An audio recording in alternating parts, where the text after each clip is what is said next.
네, 우리 아름다운 교회 모든 성도님들이 주님이 쓰시는 그 한 사람 되시길 원합니다.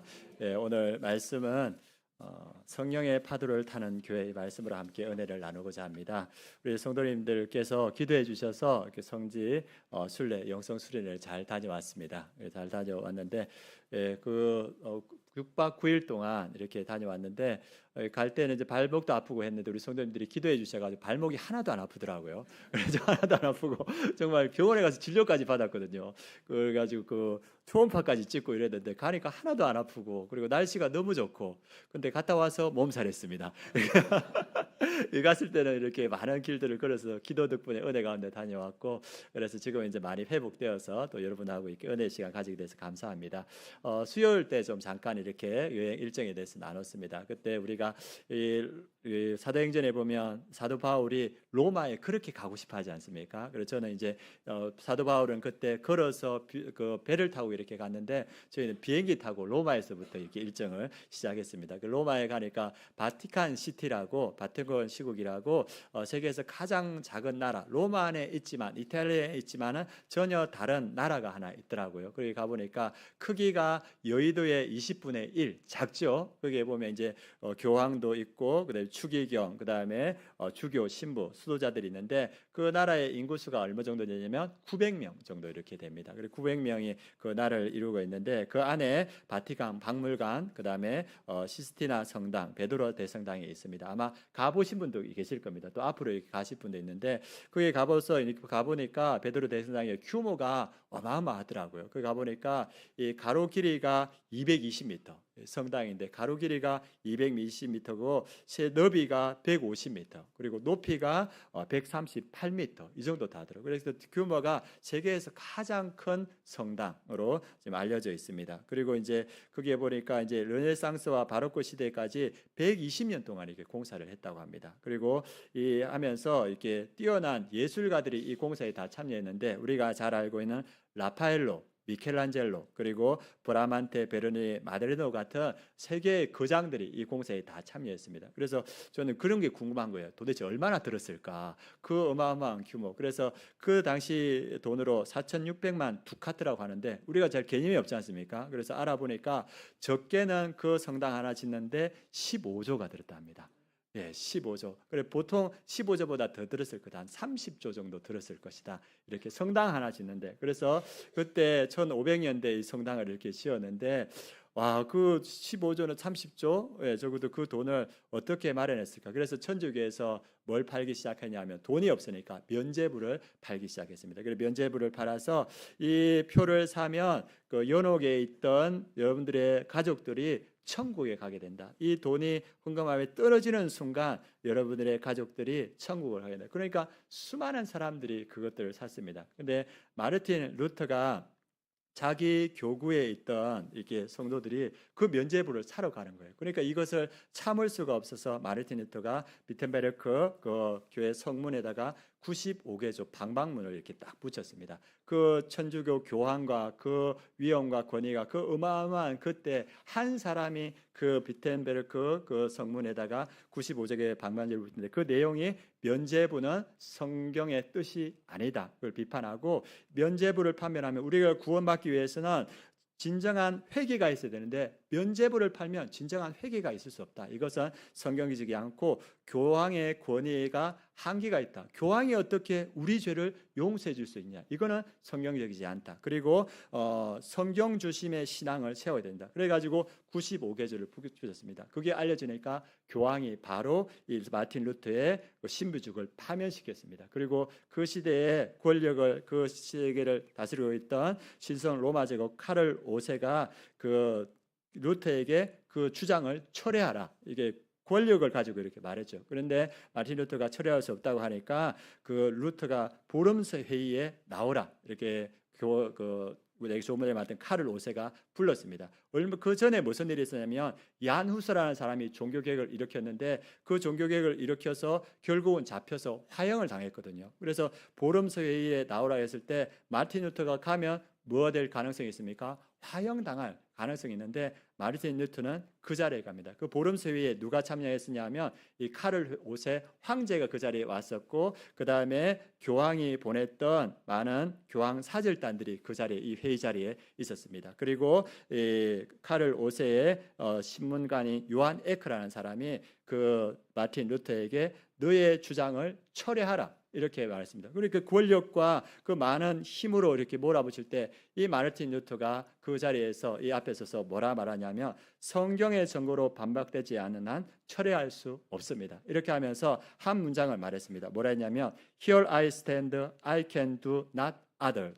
내가 여기 서 있습니다. 나는 달리할 수 없습니다. 성경이 아니고는 나는 나의 주장을 철회할 수 없습니다. 그래가지고 이제 그가 죽음을 위협쓰고 그렇게 주장하고 나서 이제 그 보름수 회의에서 나왔습니다. 이제 죽을 수 있는 운명인데 그가 집에 갈 때 이를 후원하던 한 귀족이 이 마르틴 루터를 납치하는 것처럼 이렇게 해가지고 자기 성에 가서 1년 동안 그를 지켜줍니다. 그때 마르틴 루터가 뭘 하냐면 성경 번역을 합니다. 그때 마르틴 루터가 이 종교개혁을 하면서 내세웠던 것이 5가지 원칙이 있습니다. 한번 보여주시겠습니까? 마르틴 루터가 종교개혁을 하면서 외쳤던 5가지 원칙이 오직 성경. 첫 번째가 성경은 신앙과 삶에 있어서 최고의 권위다. 그래서 신앙의 규모와 기적은 오직 성경밖에 없다. 이걸 주장했고, 두 번째가 오직 그리스도, 예수 그리스도만이 하나님과 인간 사이의 유일한 중보자다. 그래서 우리는 예수 그리스도를 통해서 하나님께 직접 나아보며 그분 안에서 구원과 확신의 자유를 누린다. 이것을 주장했습니다. 그리고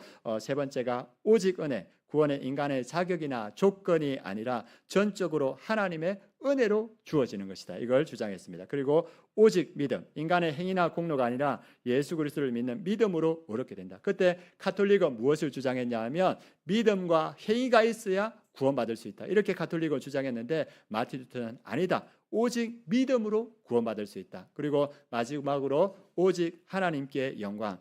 이 구원의 시작과 끝, 인생의 목적은 오직 하나님께 영광을 돌리는 것에 있다. 이걸 5가지를 주장했습니다. 이게 지금 500년이 지나는데 개혁교회, 우리 개신교회의 근본 정신으로 지금 자리 잡고 있습니다. 이것이 어디에서 시작됐는가? 이것이 1515년 마르틴 루터가 비텐베르크 어거스틴 수도원의 탑방에서 그 로마서 강해를 준비하면서 이 말씀을 붙들고 있었습니다. 그때 붙들었던 말씀이 로마서 1장 17절 의인은 믿음으로 말미암아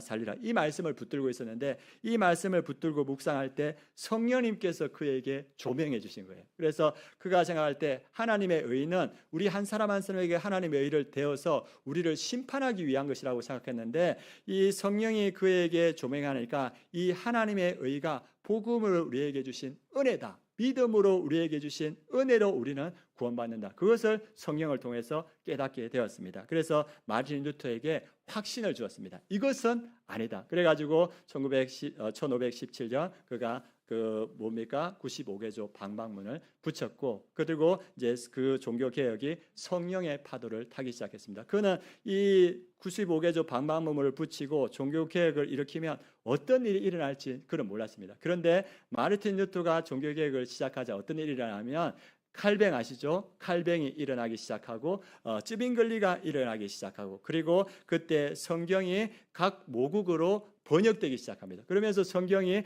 전 유럽의 개인들에게 이렇게 주어지기 시작합니다. 그리고 거기서 그치는 것이 아니고 이 마르틴 루터가 출판한 책들이 예전에는 한 권 하고 됐는데 인쇄술이 발달되면서 그 마르틴 루터의 책이 전 유럽으로 퍼지기 시작하는 거예요. 그래서 종교개혁이 성령의 파도를 타고 전 유럽으로 퍼지기 시작합니다. 한번 그림 한번 보여주시겠습니까? 예. 마르틴 루터 한 사람이 성령의 조명을 통하여서 깨달음을 통하여서 그가 종교 개혁을 시작하니까, 성령의 파도를 타기 시작하니까 이 종교 개혁이 성령의 파도를 타고 스위스 제네바에서부터 유럽으로 퍼지고 독일에서부터 유럽으로 다 퍼져서 이 종교 개혁이 지금 지난 지가 508년이 지났습니다. 그리고 그 영향력이 지금 우리에게까지 미칩니다. 그래서 성령의 파도를 통하여서 이 종교개혁이 일어났다는 것을 우리가 알 수 있습니다. 유명한 목사님 중에서 세들백 교회에 릭 워렌이라는 목사님이 계십니다. 여러분들 아시는 분이 아실 텐데 이 릭 워렌 목사님이 무슨 말씀을 하셨냐면 우리가 부흥의 파도를 일으킬 수는 없다. 그러나 우리는 부흥의 파도는 탈 수는 있다. 이 말씀을 하셨습니다. 부흥의 파도를 일으키는 것은 성령님인 줄 믿습니다. 성령님께서 그 파도, 부흥의 파도, 성령의 파도를 일으킵니다. 그러나 우리가 영적으로 깨어 있을 때 우리는 그 성령의 파도, 부흥의 파도는 탈 수 있습니다. 우리 오늘 말씀을 통해서 우리 아름다운 교회 성도님들이 어떻게 성령의 파도를 탈 수 있는가, 또 우리가 성령의 파도를 탈 때 어떠한 일들이 우리의 삶에 나타나는가, 오늘 말씀을 통해서 함께 나누고자 합니다. 첫 번째, 우리가 성령의 파도를 끝까지 타기 위해서는 갈등을 지혜롭게 넘어가야 된다는 것을 오늘 성경은 말해주고 있습니다. 우리 9월 첫째 주에 그 안디옥 교회, 성령의 파도를 타고 있던 그 안디옥 교회, 예루살렘 교회에 갈등이 생겼다는 것을 말씀드렸습니다. 그때 갈등이 생겼을 때 이 예루살렘 사도와 장로들이 다 모여서 무엇을 하냐면 이 갈등을 이기기 위해서 성령님께서 무엇을 말씀하시는지, 말씀이 어떻게 조명하는지, 그리고 이 구원의 본질이 무엇인지를 함께 나눴습니다. 그리고 이 구원의 본질은 우리가 확실히 하지만은 우리 상대방을 배려해서 그들도 함께 구원받을 수 있는 길이 무엇인가, 그것을 확실히 정했습니다. 그래서 그것을 통하여서 그 갈등을 잘 넘어갔을 때 계속적으로 안디옥 교회가 성령의 파도를 타고 복음을 땅끝까지 전할 수 있었다는 것을 나눴습니다. 오늘도 그 연장선상에서 이야기가 계속됩니다. 이제 사도 바울이 1차 선교 여행을 끝나고 2차 선교 여행을 떠납니다. 그가 이전에 전도했던, 선교했던 더베와 루스다에 가니까 인물이 한 명 보여요. 오늘 한 사람 찬양하셨죠? 그 한 사람이 보이는 거예요. 그 한 사람이 누구냐 하면 디모데라는 사람을 한 사람 보게 됩니다. 그런데 이 디모데를 보니까 믿음이 너무 좋은 거예요. 그래서 이 디모데를 데리고 내가 2차 선교 여행을 가야 되겠다 하는데 걸림돌이 하나 있습니다. 우리 그 말씀을 한번 사도행전 16장 1절에서 3절 말씀에 함께 보도록 하겠습니다. 같이 읽겠습니다. 바울이 더베와 루스다에 이름에 거기 디모데라 하는 제자가 있으니 그 어머니는 믿는 유대 여자요 아버지는 헬라인이라. 디모데는 루스드라와 이고니안에 있는 형제들에게 칭찬받는 자니 바울이 그를 데리고 떠나고자 할새 그 지역에 있는 유대인으로 말미암아 그를 데려다가 할례를 행하니 이는 그 사람들이 그의 아버지는 헬라인인 줄 다 알미러라. 이 디모데가 너무 믿음이 좋아서 데리고 가려고 하는데 아버지는 헬라인이고 어머니는 유대인인 거예요. 그런데 이제 그를 데리고 가는데 이 유대인들에게 복음을 전해야 되지 않습니까? 그런데 유대인들이 가장 중요시 생각하는 게 뭐냐 하면 할례라는 겁니다. 그래서 할례를 받지 않은 사람들은 유대인들이 상종을 하지 않는 거예요. 그러니까 이 할례가 구원과는 상관없지만 복음의 길을 열기 위해서는 자기가 데려가는 이 디모데에게 할례를 받게 해야 되겠다. 그래서 이 디모데에게 할례를 시킵니다. 그래서 이 바울이 집중한 건 뭐냐 하면 복음의 본질은 지키지만 비본질적인 문화와 간섭에 있어서는 양보하고 배려해서 유대인들도 구원받을 수 있는 길을 열어주었습니다. 그래서 이가 그 디모데를 할례를 시키고 그를 데리고 유대인들과 이방인들에게 복음을 전할 때 이후에 어떤 일들이 일어나는가, 사도행전 16장 4절 5절에 나타나 있습니다. 같이 한번 읽겠습니다. 여러 성으로 다녀갈 때 예루살렘에 있는 사도와 장로들이 작정한 규례를 그들에게 주어 지키게 하니 이에 여러 교회가 믿음이 더 굳건해지고 수가 날마다 늘어가니라. 유대인과 갈등을 일으킬 수 있는 요소를 제거하고 그리고 최소한의 규정들을 지키게 하니까 이제 복음이 더 전파되고 교회들이 믿음이 더 굳건해지더라. 그래서 오늘 말씀을 통해서 교회 안의 갈등들을 지혜롭게 해결해 나갈 때 끝까지 성령의 파도를 탈 수 있다는 것을 성경은 오늘 보여주고 있습니다. 우리가 잘 알다시피 우리가 개척교회가 힘든 이유는 뭐냐면 개척교회가 이렇게 성령의 파도를 타고 성장합니다. 50명, 60명, 80명. 그런데 그때 갈등이 생기면 이 갈등을 지혜롭게 해결하지 못하니까 이 교회가 계속적으로 이렇게 무너지는 거예요. 그러니까 힘을 내지 못합니다. 그런데 만약에 이 개척교회가 갈등이 생겼을 때 성령의 바람을 탈 때 이 갈등을 잘 해결하면 50명, 100명 그러면서 그 넘어가면서 성령의 복음을 힘있게 전하는 교회가 되는데 개척교회들이 그게 약합니다. 그리고 미국에서 오늘 오셨죠, 그죠? 미국에서 오셨는데 미국의 한인 교회들이 어려운 이유가 뭐냐 하면 그 한인 교회들도 성령의 바람을 타고 성령의 파도를 타고 이렇게 성장하는데 어느 순간 되면 교회 안에 갈등이 생기는 거예요. 그런데 그 갈등을 넘어가지 못하니까 교회들이 나뉘어지고 쪼개지고 그런 일들이 많이 일어납니다. 우리 아름다운 교회가 끝까지 성령의 바람을 타기 위해서는 갈등을 지혜롭게 넘겨야 될 줄 믿습니다. 우리가 갈등이 생겼을 때 성령이 우리를 어떻게 인도하시는가, 말씀이 뭐라고 하는가, 복음의 본질이 무엇인가, 그것과 더불어 상대편을 포용하고 배려할 수 있는 그 방법들을 찾아낼 때 우리가 갈등을 넘어서 우리가 끝까지 성령의 파도를 탈 수 있을 줄 믿습니다. 그리고 두 번째, 우리가 성령의 파도를 타기 위해서는 어떻게 해야 되는가? 성령의 파도를 타기 위해서는 나의 계획보다 더 큰 하나님의 뜻을 신뢰하는 것이 필요합니다. 오늘 말씀에서 사도행전 16장 6절 7절에 보면 바울은 아시아에서 복음을 전하기를 원합니다. 그런데 성령님께서 그것을 막으십니다. 그 말씀이 6절 7절에 나와 있습니다. 6절 7절 같이 읽겠습니다. 성령이 아시아에서 말씀을 전하지 못하게 하시거늘 그들이 부르기아와 갈라디아 땅으로 다녀가 무시아 앞에 이르러 비두레아로 가고자 했으되 예수의 영이 허락하지 아니하시는지라. 바울이 1차 선교 여행 때 아시아 지역에 복음을 전했습니다. 우리 한번 PPT 한번 보여주시겠습니까?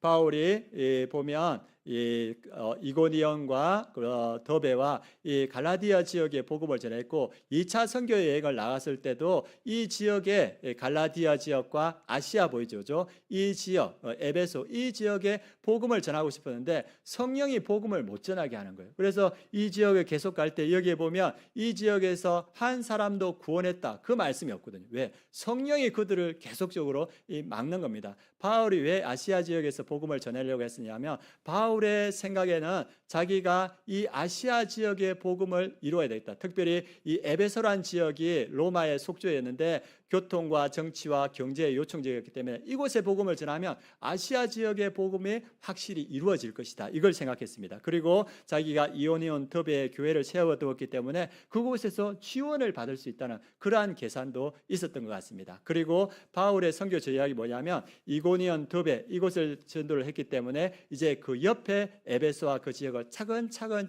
전도해 나가야겠다. 이 전략이 있었습니다. 그는 선교적 전략이 나름 있었고 또 선한 의도도 있었습니다. 그런데 하나님께서 이 바울의 선교 전략을 막으십니다. 그래서 그들이 어디까지 갑니까? 전도가 안 되니까 드로아까지 갑니다. 드로아를 넘어가면 유럽인데 그 드로아에서 하나님께서 성령님께서 꿈 가운데 말씀하십니다. 우리 사도행전 16장 8절에서 10절 말씀 같이 한번 보도록 하겠습니다.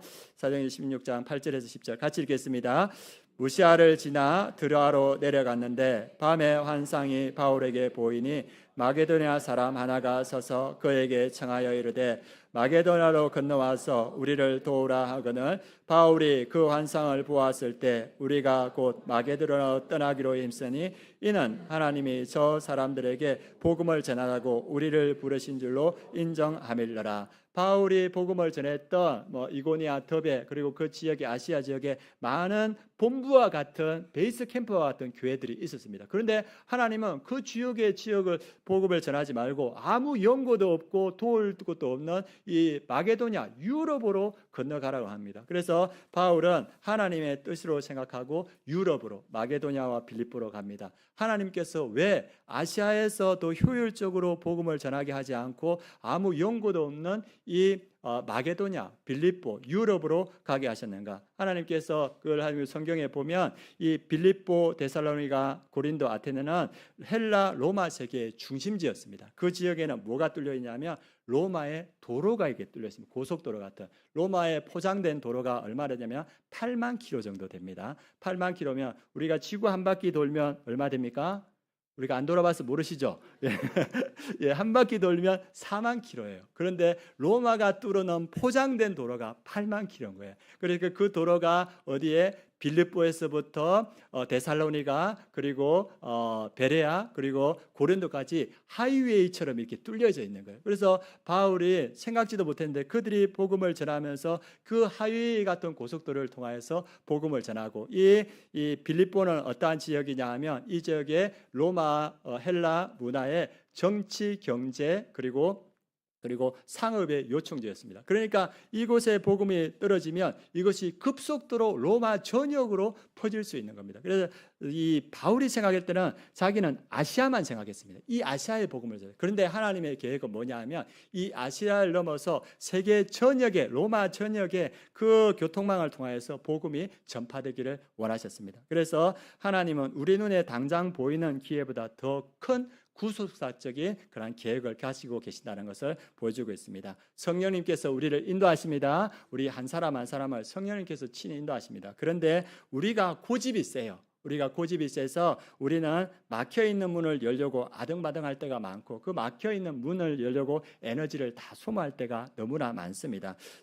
중요한 것은 문이 성령님께서 막을 때 뭘 찾아야 됩니까? 열린 문을 찾아야 될 줄 믿습니다. 그래서 그 열린 문으로 성령의 파도를 타고 갈 때 하나님께서 역사하십니다. 예전에도 여러 번 말씀드렸는데 제가 그 아산에서 사역을 마치고 나서 몇 개월 이렇게 텀이 있었습니다. 이제 사역을 마쳤으니까 다른 사역지를 구해야 되는데 이렇게 제가 이제 사역지를 구하려고 보니까 이제 좋은 소식이 들리는 거예요. 어떤 소식이 들리냐면 제 아내와 함께 사역하였던 우리 목사님이 그 일산에 담임 목사로 가셨다는 거예요. 그것도 좋은 소식이지만 그 담임 목사님이 부목사님을 찾는다는 거예요. 얼마나 좋은 소식입니까? 그래서 이때 내가 사역지가 없으니까 아내 찬스를 써야 되겠다 이런 생각이 됐습니다. 그래서 아내한테 이야기를 해서 이렇게 한번 연락을 해보자 했으니까 아내도 좋다고 해가지고 그 일산에 담임 목사님으로 간 목사님에게 연락하니까 이게 한번 올라와 보라는 거예요. 그래서 저희 부부와 함께 그 일산에 있는 목사님 부부가 만나서 서로 식사하면서 앞으로 사역을 잘해보자 이야기가 됐습니다. 얼마나 좋은 찬스고 얼마나 감사한 아내입니까? 그래서 예, 그렇게 하면서 식사하고 나서 어디까지 갔냐 하면 집을 보러 다녔어요. 그래가지고 집을 한 두세 군데 보면서 전세가 얼마고 하면서 집이 좋냐 안 좋냐 이렇게 하면서 그래서 다 확정이 됐습니다. 그래서 이제 가기만 하면 되는 거예요. 그래서 내려왔는데 며칠 있다가 전화가 왔습니다. 뭐라고 하겠습니까? Congratulation. 우리 교회에서는 올해 사역자를 안 뽑기로 했습니다. 이렇게 받는 거예요. 아니 다 됐는데 그래가지고 되게 좀 허탈했습니다. 그래서 이제 이따가 이제 공고가 이렇게 났는데 제가 갈 만한 조건들에 잘 맞는 교회가 춘천에서 사역지가 이렇게 열렸습니다. 그래서 원서를 넣으니까 그곳에서 이제 오라는 거예요. 그래가지고 아내하고 저하고 가다가 그 춘천에 가는 고속도로 휴게소에서 누굴 만났냐 하면 여러분들 이영표 선수 아십니까? 여러분 만나본 적 있습니까? 없죠. 저는 휴게소에서 만났어요. 그래서 그 호두과자 사고 있더라고요. 그래가지고 같이 사진 한번 찍읍시다 해가지고 같이 사진 찍고 이렇게 예, 그래 계속 바쁘다 하더라고요 그분이.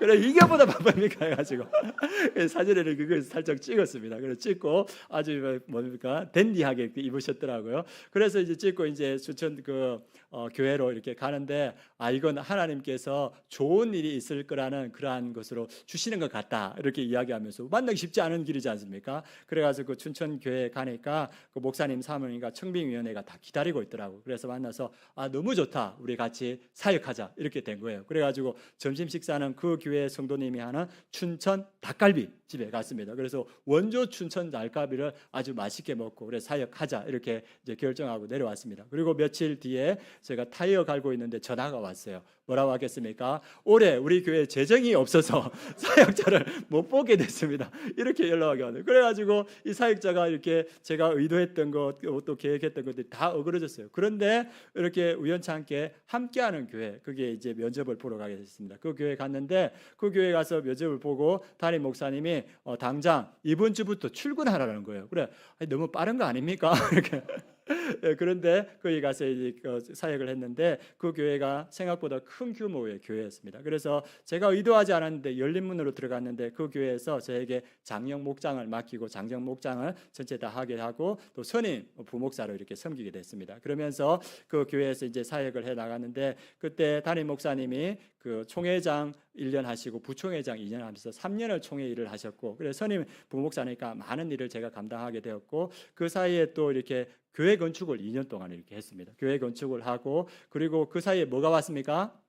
코로나 3년이 왔어요. 예, 그래가지고 교회에 여러 가지 어려움이 있었습니다. 성령의 인도하심을 따라 갔을 때도 어려움은 있더라.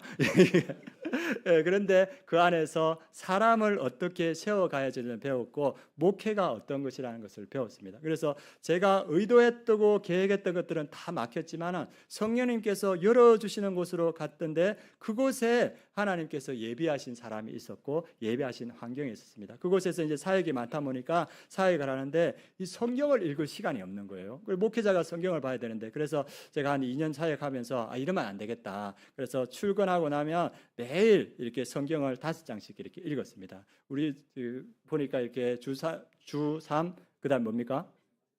매삼주어. 이거 읽혀야 되는데 매삼주어 이렇게 하시는데 저는 3년 전에 이제 그렇게 한 5장씩 쭉 읽어 나갔습니다. 그래서 무슨 일이 있든 성경부터 읽자. 그렇게 한 1, 2년 읽고 났는데 그다음에 어떤 마음을 주시냐 하면 이렇게 기도를 해야겠다. 사역이 너무 많으니까 사역자가 기도할 시간이 없는 거예요. 그래가지고 제가 이제 점심시간밖에 없어서 점심에 김밥을 먹고 그 남는 시간에 기도하고 그리고 이제 퇴근해야 되면 퇴근하기 전에 1시간씩 교회에서 기도하고 이렇게 하고 사모님은 밥 해놨는데 왜 빨리 안 오냐고 이렇게 하시는데 기도하고 가야 되니까 그래서 이제 기도하고 가고 그런데 어느 날 이제 한 1년 정도 지나왔는데 때가 됐다는 마음이 이렇게 드는 거예요. 그래가지고 담임 목사님한테 가서 담임 목회 청병 공고가 났는데 제가 담임 목회 청병을 넣어도 되겠습니까? 이렇게 물어봤어요. 그래 제 의도는 뭐였냐면 예, 목사님 담임 목사의 청빙 넣으십시오. 그럼 담임 목회 되면 그때 사역을 그만두면 그럼 자연스럽게 되지 않겠습니까? 이걸 기대했어요. 그런데 제가 담임 목사님께 말하니까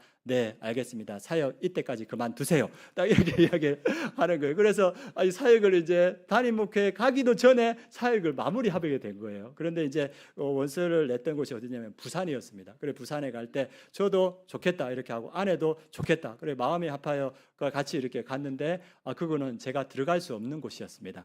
꽉 막혀 있는 곳이에요. 그래가지고 그곳에는 제가 들어갈 수 없는 곳이어서 열린 곳을 찾아왔습니다. 그곳이 어디겠습니까? 아름다운 교회. 예, 제가 의도했던 것들은 다 막히고 아름다운 교회에 이렇게 왔는데 준비된 성도님들이 다 계신 거예요. 말씀으로 준비되고 훈련으로 준비되고 그래서 우리 면접할 때 우리 면접위원들이 우리 교회는 다 준비되는데 우리 교회에서 어떤 사역 하시겠습니까? 이렇게 물어보시더라고요. 그래서 오니까 우리 성도님들이 훈련으로 말씀으로 다 준비되었고 우리 멘토 목사님 40년 목회로 정말 노련하게 준비되어 있고 그래서 기도할 때마다 나만 준비되면 되는구나 이런 생각이 듭니다. 그래서 제가 깨닫는 건 뭐냐 하면 성령의 인도하심으로 갈 때 하나님께서 사람을 준비시켜 주신다는 겁니다. 그리고 하나님께서 그리고 환경을 준비시켜 주신다는 겁니다. 우리가 오늘 말씀을 통해서 우리가 다시 한 번 더 확인할 수 있는 건 뭐냐 하면 성령의 파도를 탈 때 하나님께서 예비하신 사람과 환경이 있다는 겁니다. 이 바울은 이 마게도냐 자기가 한 번도 가보지 않았고 아무 근거도 없는 이곳에 갈 때 무슨 일이 일어날지 이 바울은 아무것도 몰랐습니다. 그런데 그곳에 하나님께서 준비하신 일이 있었습니다. 우리 사도행전 16장 12절에서 15절 말씀 같이 한번 읽어보도록 하겠습니다. 12절에서 15절입니다. 거기서 빌립보에 이르니 이는 마게도냐 지방의 첫 성이요 또 로마의 식민지라 이 성에서 수일을 유하다가 안식일에 우리가 기도할 곳이 있을까 하여 문밖 강가에 나가 거기 앉아서 모인 여자들에게 말하는데 두아디라시에 있는 자색 옷감 장사로서 하나님을 섬기는 루디아라 하는 한 여자가 말을 듣고 있을 때 주께서 그 마음을 열어 바울의 말을 따르게 하신지라 그와 그 집이 다 침례를 받고 우리에게 청하여 이르되 만일 나로 주 믿는 자로 알거든 내 집에 들어와 유하라 하고 강권하여 머물게 하니라. 아무 연고도 없고 무슨 일이 일어날지 몰랐지만 바울이 성령의 인도하심을 따라 성령의 파도를 타고 이 마게도냐의 첫성 빌립보에 갔을 때 그가 복음을 강가에서 전했는데 그 복음을 듣고 있던 한 여자 루디아라는 여자가 이 복음을 마음에 품고 나를 믿는 자로 알거든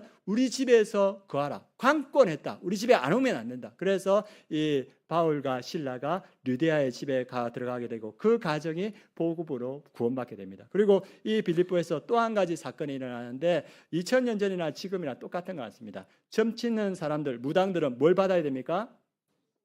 신을 받아야 되죠. 귀신을 이렇게 받아야 됩니다. 2000년 전에도 마찬가지였던 것 같아요. 한 여종이 있었는데 이 여종이 귀신에 잡혔어요. 그래서 점을 쳐서 주인에게 유익을 끼치던 여종이 있었는데 이 바울과 실라를 따라다니면서 계속 귀찮게 하는 거예요. 귀신 들린 여자. 그래서 바울이 그 귀신을 명하여 나가라니까 이 여종에게서 귀신이 떠나버렸어요. 그러니까 이 여종이 뭘 못 칩니까? 점을 못 치는 거예요. 그러니까 이 여종을 부리던 그 주인이 화가 난 거예요. 돈을 못 벌게 됐어요. 그래서 이 바울과 실라를 잡아서 관리들에게 고발하면서 우리 로마인들이 지키지도 못하고 행하지도 못할 풍속을 전하여서 이 성을 혼란스럽게 한다 고발해 버렸어요. 그러니까 이 관리들이 바울과 실라를 잡아다가 여러 대 때리고 그리고 감옥에 갇힙니다. 그런데 바울과 실라가 성령에 충만하여서 낙심하지 않고 그 밤에 기도하고 찬송합니다. 그 밤에 기도하고 찬송하는 그 감옥에 무슨 일이 생기냐면 그 감옥터가 흔들리고 문들이 다다다닥 다 열려버리는 거예요. 그리고 창구가 풀려버리는 거예요. 그래서 자다가 이 간수장이 눈을 떴어요. 간수장이 자다가 눈을 떴는데 감옥 문이 열려 있는 거예요. 로마에는 어떤 법이 있냐면 이 간수가 죄수를 지키다가 죄수가 탈출하면 죄수의 목숨을 자신의 목숨으로 대신해야 되는 그런 법이 있었습니다. 그러니까 문이 열려 있으니까 이 죄수가 도망간 줄 알고 스스로 자결하려고 합니다. 그때 바울이 이 간수장을 부릅니다. 그 말씀이 28절에서 34절입니다. 같이 한번 보겠습니다. 바울이 크게 소리 질러 이르되 내 몸을 상하지 말라. 우리가 다 여기 있노라 하니 간수가 등불을 달라고 하며 뛰어들어가 무서워 떨며 바울과 실라 앞에 엎드리고 그들을 데리고 나가 이르되 선생님들이여 내가 어떻게 하여야 구원을 받으리까 하거늘. 31절 34절입니다. 이르되 주 예수를 믿으라. 그리하면 너와 내 집이 구원을 받으리라 하고 주의 말씀을 그 사람과 그 집에 있는 모든 사람에게 전하더라. 그 밤 그 시각에 간수가 그를 데려다가 그 맞은 자리를 씻어주고 자기와 그 온 가족이 다 침례를 받은 후 그들을 데리고 자기 집에 올라가서 음식을 차려주고 그와 온 집안이 하나님을 믿음으로 크게 기뻐하니라. 그래서 스스로 자결하려고 했던 그 간수장에게 바울이 불러서 어떻게 하면 내가 구원받을 수 있습니까? 말했을 때 주 예수를 믿으라. 그러하면 너와 내 집이 구원을 받으리라. 이 복음을 전할 때 그 간수장이 그 복음을 받아들였고 그 간수장뿐 아니라 죽으려 했던 간수장뿐 아니라 그 가정이 다 복음을 받고 오늘 보면 온 집안이 하나님을 믿음으로 크게 기뻐하니라. 그래서 그 간수장 가정이 구원을 받았습니다. 그래서 이 루디아 가정과 그리고 이 간수장 가정이 합쳐서 이 빌립보의 최초의 빌립보 교회가 세워집니다. 그리고 이 빌립보 교회가 이후에 어떻게 되냐면 끝까지 사도 바울을 재정적으로 기도로 후원하는 그런 교회로 세워집니다. 그래서 이 성경 말씀에 보면 바울이 이렇게 말합니다. 내가 너희를 생각할 때마다 감사하며 너희가 첫날 그 교회가 생기던 날부터 이제까지 복음을 위한 일에 참여하고 있기 때문이다. 그래서 그 교회가 세워지던 날부터 바울이 끝까지 사역할 때까지 기도와 물질 후원을 했던 교회가 빌립보 교회가 됩니다. 그리고 빌립보 교회는 신앙적 성숙과 공동적인 기쁨으로 다른 교회의 모범이 됩니다. 이 유럽에 처음 세워진 교회지 않습니까? 다른 교회들은 다 그 교회를 따라가지 않겠습니까? 그런데 이 건강하게 세워진 이 빌립보 교회를 보고 다른 교회들이 본받기 시작했다는 겁니다. 그리고 세 번째는 빌립보는 로마 식민지 교회였기에 교회의 영향은 단지 빌립보에만 멈추지 않고 이 로마의 그 도로를 통하여서 그 영향력이 전 로마에 흘러가게 되었습니다. 그래서 이 도로를 타고 이후에 이제 빌립보 교회가 세워지고 그리고 데살로니가 교회가 세워지고 그리고 베레아 교회가 세워지고 고린도 교회까지 세워집니다. 성령의 파도를 탈 때 아무 연고도 없는 그 교회 하나님께서 사람을 예비해 주시고 그리고 교회를 세워가게 하셨습니다. 그리고 고린도 교회에서 누구를 만납니까? 바울을 위해서 생명까지 내어줄 수 있는 브리스길라와 아굴라를 만납니다. 그리고 그 사역들을 끊임없이 이어가는 역사를 보여주고 있습니다. 우리가 성령의 파도를 탈 때 하나님께서 사람을 예배시켜 주시는 줄 믿습니다. 그래서 루디아와 간수장 같은 복음으로 구원받아야 될 그 준비된 영혼들을 준비시켜 주시고 브리스길라와 아굴라 같은 생명을 내어줄 수 있는 동역자들을 하나님께서는 준비시켜 주시고 그리고 이 교회들, 이 빌립보와 데살로니가 그리고 베레와 고린도 교회 같은 그 교회들을 세워가게 하신다는 것을 보여주고 있습니다. 우리가 지금 이제 2026년 사역을 준비하고 있습니다. 맞습니까?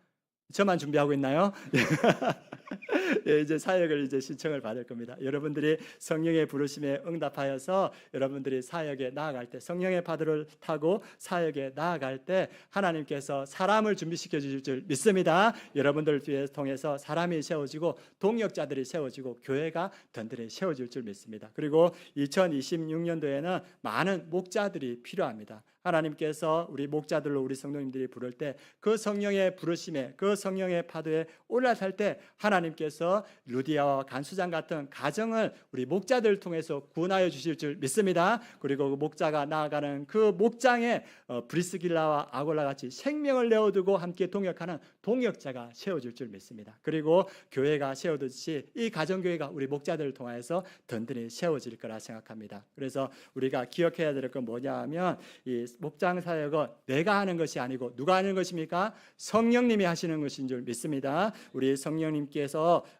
우리를 부르실 때 우리를 성령님께 맡기고 또 우리가 성령의 파도에 우리를 맡기면 성령님께서 사람을 만나게 하시고 사람을 세워가시고 또 교회를 세워가시는 줄 믿습니다. 그래서 우리가 2026년 사역에 또 목장 사역에 많은 성도님들이 함께 동참해 주시면 감사하겠습니다. 그리고 마지막으로 우리 교회가 우리 성령의 파도를 타기를 원합니다. 우리 그 말씀 명예 전당에 보니까 많은 분들이 동참하고 계시더라고요. 저는 기대가 됩니다. 많은 분들이 성경 1독, 2독 또 많은 분들은 7독 이렇게 날마다 말씀을 읽고 있는데 말씀을 통해서 주의 놀라운 역사가 나타날 것이라는 기대를 가지고 있습니다. 그리고 우리 많은 성도님들이 날마다 말씀을 붙들고 그리고 우리 중고등부, 청소년부, 초등부 아이들도 지금 말씀을 읽고 있습니다. 그리고 우리가 새벽마다 기도하고 있고 그리고 수요 예배 올리브 브레싱 때 기도하고 있습니다. 우리가 말씀을 붙들고 기도하는 중요한 목적 중에 하나가 뭐냐 하면 영적으로 깨어있기 위해서입니다. 우리가 영적으로 깨어있을 때 어떤 일이 가능하냐면 성령님께서 파도를 일으킬 때 그것을 감지할 수 있는 거예요. 우리가 영적으로 죽어 있으면 성령님께서 아무리 파도를 일으켜도 그가 파도인지 몰라요. 그러나